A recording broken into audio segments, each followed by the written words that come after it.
Good afternoon. I've invited everybody here today to discuss a follow-up press conference regarding the officer-involved shooting that occurred in our jurisdiction on the 14th of September at 8 p.m. In the Naugatuck Police Department's ongoing efforts with transparency and to keep the community informed, we have called this additional press conference to ensure that we are continuing to provide the most up-to-date and accurate information as possible to the community. The Naugatuck Police Department can confirm that Rosnovsky Machado, date of birth 12/18/1995, of Waterbury, voluntarily surrendered at Naugatuck Police Department around 03:30 this morning.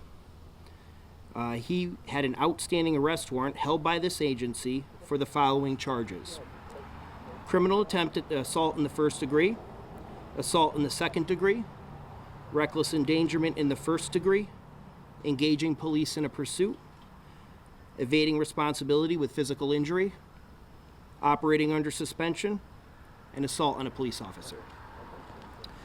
The arrest warrant stemmed from an incident that occurred on September 14th, 2020 at about 8 p.m. in which Naugatuck Police Detective Kevin Zanuck conducted a traffic stop on an orange 2019 Dodge Charger bearing Ohio registration HQJ2680 on Route 8 northbound on the Maple Street on-ramp.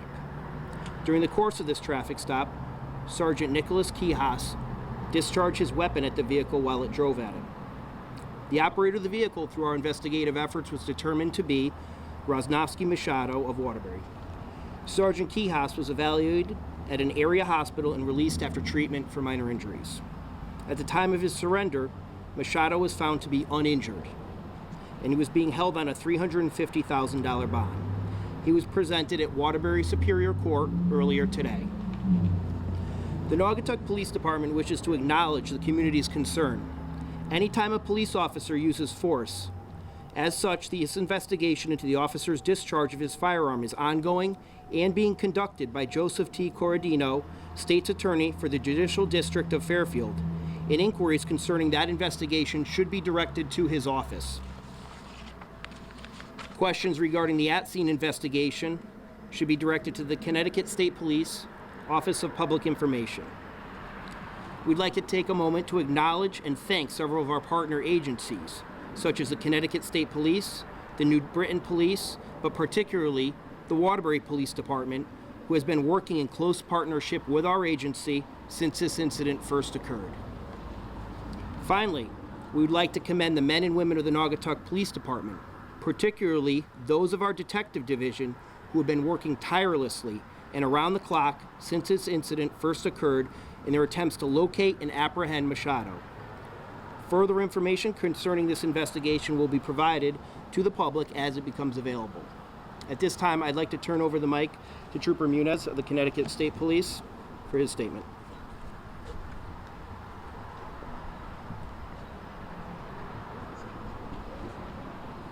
Thank you, Deputy Chief. Again, like the Deputy Chief stated prior, the Connecticut State Police Western District Major Crime Squad is investigating the incident as well. All that information will be turned over to the Fairfield State's Attorney's Office, and they will be disseminating all of the information concerning that investigation. Trooper, your first and last name? Oh, yes. Absolutely. Trooper First Class Pedro Muniz, that's Pedro. Last name is Muniz.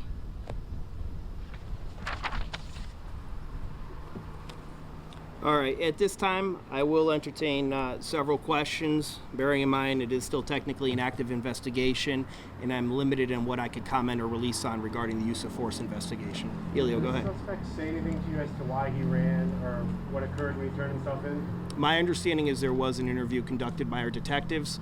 However, the contents of that is not available at this time.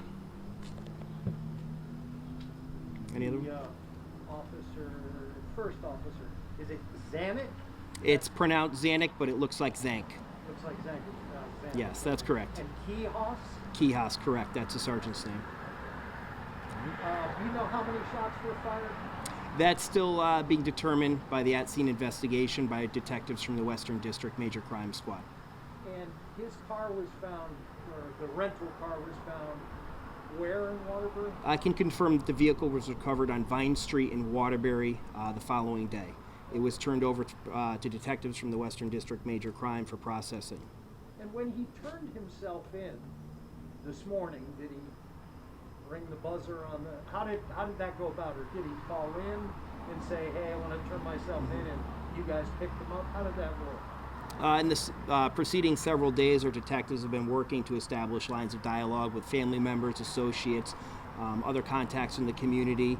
It's my belief that as a result of that, he was finally convinced by those associates and family members to voluntarily surrender after learning of the warrant for his arrest. And did he come here? Yes, he turned himself in here at Naugatuck Police Department.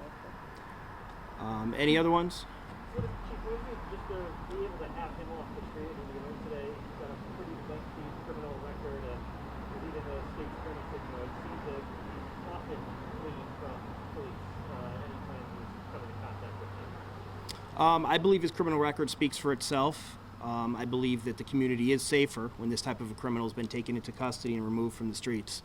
Our goal is to have a safe community here, and I believe this accomplishes that today. Elio, you had a question? Was any contraband found in the car? None that I can comment on. However, the processing of the at-scene evidence in the vehicle was conducted by detectives from the Major Crime Squad. Once it was recovered, Waterbury and Naugatuck Police simply held the scene until it was turned over to them. I'll do one more question. Any? Go ahead. So you guys have reviewed the video, I'm assuming, at this point. Yes. Is that proper procedure, the way things went down? Commenting on the procedure and the policy, that's going to be conducted obviously criminally by the state's attorney's office as part of their investigation. And then any type of use in force, regardless of its type, will result in an internal review and administrative investigation, and that will be conducted in parallel with the use of force investigation. So any determinations or findings on that will be forthcoming, so I can't comment any further. Do you guys have a time frame?